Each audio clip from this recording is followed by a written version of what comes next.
अस्सलाम वालेकुम, I am साधना की आपने अपनी स्टूडेंट एज के अंदर कहीं ना कहीं ये लाइन ज़रूर पढ़ी होगी बायोलॉजी के सब्जेक्ट में कि mitochondria is the power house of the cell. अब सब वाकिफ़ होंगे।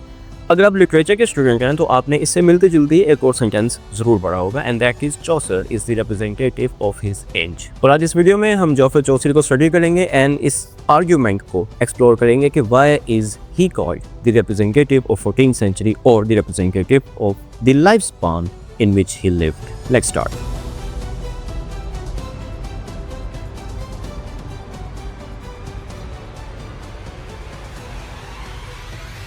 हाय welcome back. So Geoffrey Chaucer का हम पहले थोड़ा सा बैकग्राउंड देख लेते हैं। He was born in 1338 and he died in 1400।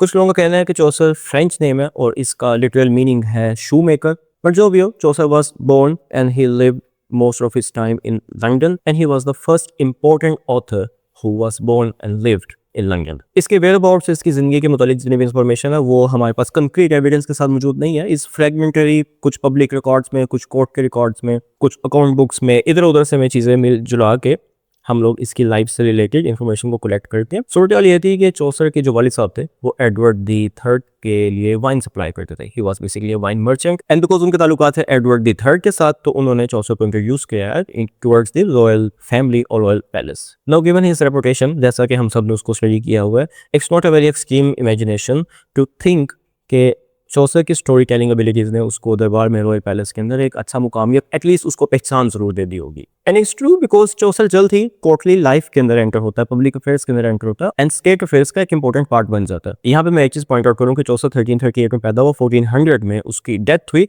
That means कि वो 14th सेंचुरी के जितने भी इंपॉर्टेंट इवेंट्स थे उन सबको उसने अपनी आंखों से देखा और एक्सपीरियंस किया और एक इंपॉर्टेंट पोजीशन में रहते हुए एक्सपीरियंस किया। वो इंपॉर्टेंट इवेंट्स जिन्होंने यूरोप का और बिलखसूस इंग्लैंड का नक्शा चेंज किया, जिसमें 1340s की ब्यूबोनिक प्लेग जिसको ब्लैक डेथ भी कहते हैं वो भी फेस की। इसी सेंचुरी ने मिडिल क्लास को भी राइज होते देखा। इसी सेंचुरी के कुछ पार्ट में 100 years ऑफ वॉर भी हो रही है।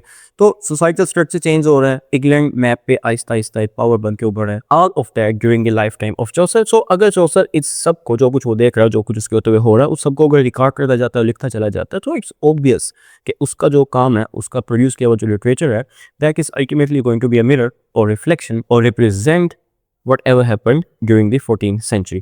Anyhow 1359 के अंदर चौसर को एक स्टेट कैंपेन के लिए फ्रांस में भेजा जाता है और वहाँ पे he is taken as a prisoner. To understand कि उसकी काफ़ी इंपॉर्टेंस थी रॉयल अफेयर्स के अंदर, उसको इस चीज़ से समझा जा सकता है कि किंग ने उसके लिए $1000 का प्रेजेंट वैल्यू के मुताबिक उसका रैंसम पे किया था उसको कैद से छुड़वाने के लिए। और जब वो कैद से छुड़ के वापस आया तो किंग की ही सर्विस के अंदर लग गया। पहले तो इधर उधर दूसरे पब्लिक अफेयर्स के कामों के अंदर लगा रहता था। 1368 में he was promoted to the rank of esquire, जो कि एक बहुत रिस्पेक्टफुल रैंक है। एट द एज ऑफ 30 उसके पास विजडम भी बहुत थी, प्रैक्टिकल अफेयर्स की वजह से एक्सपीरियंस भी बहुत ज्यादा था और इस उम्र तक वो सेवरल पब्लिक पोजीशंस के अंदर सर्व कर चुका था। चौसर को फ्रांस में, इटली में, मुख्तलिफ कंट्रीज में अक्सर डिप्लोमेटिक मिशंस के लिए भेजा जाता था। और 11 years he was the in charge for London customs. 1386 में मेंबर ऑफ पार्लियामेंट भी बना and became knight of the shire for the Kent की रियासत के लिए। एंड 1386 इसी साल के अंदर उसकी लाइफ मुकम्मल तौर पे चेंज हो गई बिकॉज उसको जो हुकूमत सपोर्ट कर रही थी, basically his patron duke John of Gaunt, उसकी हुकूमत को ओवरथ्रो कर दिया गया। खैर उससे इसको बहुत ज़्यादा इफेक्ट नहीं पड़ा क्योंकि कुछ देर के बाद इसको रिलीज़ कर दिया गया था और ये फिर अगेन पब्लिक पोजीशंस के ऊपर सर्व करता रहा।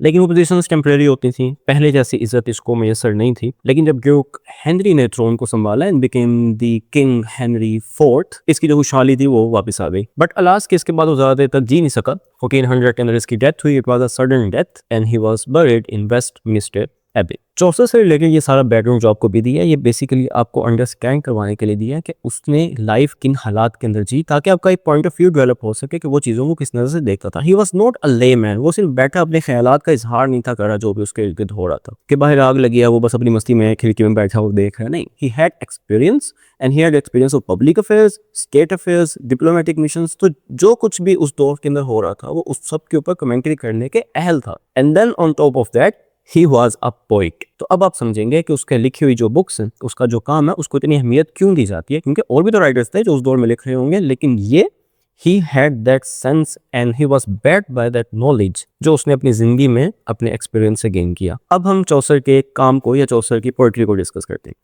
मेनली चौसर की पोइट्री को हम 3 कैटेगरीज में डिवाइड किया जा सकता है, ये 3 फेजेस भी कह सकते हैं। First one is French, second one is Italian and third one is obviously English. जो पहला फेज है चौसर की राइटिंग्स का, पोइट्री का, that was inspired by French poetry, और इसने फ्रेंच से आने वाली काफ़ी ज़्यादा जो लिरिक पोइट्री थी, जो लिरिक फॉर्म थी, उनके ऊपर बहुत एक्सपेरिमेंट किए। एंड ऑफ कोर्स ये जो लिरिक फॉर्म थी ये फ्रांस के अंदर ही इसको एक्सेल किया गया था, so he was quite inspired by them. Chaucer ने फ्रेंच नैरेटिव पोएम्स का एक बहुत इंपॉर्टेंट कलेक्शन थी by the name Romance of the Rose, उसको भी ट्रांसलेट किया था इन इंग्लिश, या उस वक्त इंग्लिश की जो भी शक्ल थी, ऑफ कोर्स मॉडर्न इंग्लिश से तो बहुत ज़्यादा पीछे थी। It was a collection of poems about love and religion. जो सेकंड फेज था इसका, जो कि इंस्पायर्ड था इटालियन पोइट्री से, That started we can say कि in 1372, 1373 जब चौसर पहली दफ़ा इटली गया, और कहा जाता है कि इस विजिट के दौरान पैदुआ के मुकाम पे वो पेट्रार्क को मिला, जो कि बहुत इंपॉर्टेंट पोइट था उस दौर का। 5 years लेटर वो दोबारा इटली जाता है और मजीद इंस्पायर होकर आता है इटालियन पोइट्री से, और इटालियन इन्फ्लुएंस चौसर के काम के अंदर में बहुत ज़्यादा मिलता है। इस दौर के अंदर चौसर ने पेट्रार्क और बोकाचियो के कामों को डायरेक्टली यूज़ किया है, डायरेक्टली इंस्पिरेशन ली है, और कहीं पे भी डका छुपा नहीं रहा। हाँ, अलबत्ता इस वजह से इस दौर में प्रोड्यूस होने वाले चौसर की पोइट्री में हमें इन दो बंदों का, पेट्रार्क और बोकाचियो का रिफ्लेक्शन तो बहुत मिलता है, but another important figure of Italian literature Dante, उसका रिफ्लेक्शन कोई बहुत खास नहीं मिलता, because I think Chaucer was not as much inspired by Dante's energy given the calm state of mind of Chaucer's. Anyhow, इस दौर का जो मोस्ट इंपॉर्टेंट वर्क है that is Troilus and Criseyde, which is about power of sentiment and tragedy of love. अब हम चलते हैं third phase की तरफ, which is the English phase, and this are basically the last 15 years of his life. इसके अंदर इसकी genius एक मैच्योर लेवल पे है, कह सकते हैं कि इसका जो ब्रेन है, जो माइंड है, या उसका जीनियस हुड का जो ऑरा है, that is completely independent. No, वो बहुत ज़्यादा इन्फ्लुएंस नहीं लेता दूसरी चीज़ों से, वो एक उसकी जो अकल है और जो उसकी सेंस है, वो एक एस्टेब्लिश्ड मैच्योर अथॉरिटी के अंदर तब्दील हो चुकी है। इस दौर के अंदर इसने लिखी थी the legend of good women, जो कि बेसिकली एंशिएंट दौर से लेके अभी तक की जितनी भी वो मशहूर खवातीन जिनके लव अफेयर्स थे, उनकी कहानी है, and Chaucer calls them the martyrs of love. इन स्टोरीज का प्रोलॉग बहुत इंपॉर्टेंट है, और इसी दौर के अंदर आता है the pinnacle, the climax of Chaucer's work, arguably the Canterbury tales. इससे आप सब वाकिफ होंगे, ये चौसर की क्राउनिंग अचीवमेंट है। अगर आप इंग्लिश लिटरेचर के स्टूडेंट हैं तो आपने पढ़ी तो जरूर होगी, और आप इसकी स्टोरी से कुछ हद तक वाकिफ होंगे। 30 लोग हैं जो साउथ वाक में टबार्ड इन में इकट्ठे हुए हैं, और इन्होंने सेंट थॉमस के पास पिलग्रिमेज के लिए जाना है कैंटरबरी में, और सुबह इन्होंने निकलना है, रात का टाइम है, और जो हैरी बैली है जो इनका होस्ट है, ही सेज कि हम जाते हुए स्टोरी का कॉन्क्वेस्ट करेंगे, वापस आके जो भी जीतेगा उसके लिए एक बहुत बेहतरीन किस्म की दावत की जाएगी। कैंटरबरी टेल्स इज फेमस क्योंकि इसके अंदर 30 अलग करैक्टर्स हैं, और वो जो 30 अलग करैक्टर्स हैं वो सारे डिफरेंट सोशल क्लास से हैं, तो उन सब की कहानियों के अंदर चौसर ने उस दौर को मुकम्मल तौर पे, उस सोसाइटल स्ट्रक्चर को मुकम्मल तौर पे दिखा दिया है। और वो सारी स्टोरीज जो ये लोग सुनाते हैं 30 के 30 लोग, दे सीम ऑन सरफेस लेवल, लगता है ऐसे कि जैसे डिस्कनेक्टेड स्टोरीज है, उनका आपस में क्या लेना देना है, लेकिन उनको एक फिक्शियस फ्रेमवर्क के अंदर ऐसा जोड़ दिया कि this seems so beautiful. And ऐसा कहा जाता है कि जो कैंटरबरी टेल्स हैं वो बोकाचियो की फेमस राइटिंग है, the Decameron, translated as 10 days of story telling. लेकिन इन दोनों में कंट्रास्ट है। द डेकामेरॉन के अंदर जो लोग हैं वो पिलग्रिमेज के लिए नहीं जा रहे होते, वो लोगों को दबा हाल के अंदर छोड़ के अपनी मौज मस्ती के लिए जा रहे होते हैं, लेकिन कैंटरबरी टेल्स के अंदर वी सी के they are going to a serious matter.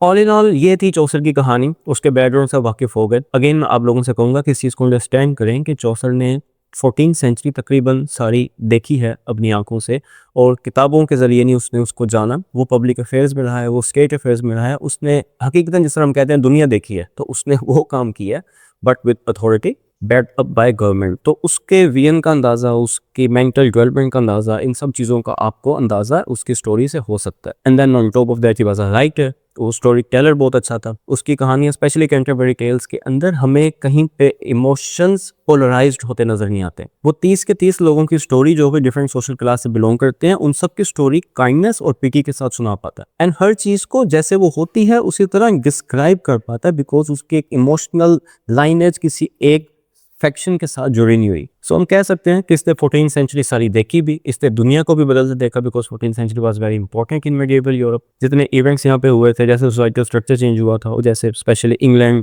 France और इटली को पुश करता हुआ यूरोप के अंदर अपना सर ऊंचा कर रहा था। He basically lived through all of this, he saw all of this, he wrote commentary on all of this, और उसका जितना भी काम है वो इस सारी चीज़ों को रिप्रेजेंट करता है, and that is why he is called the representative of his age. Thank you for watching. I'll see you next time.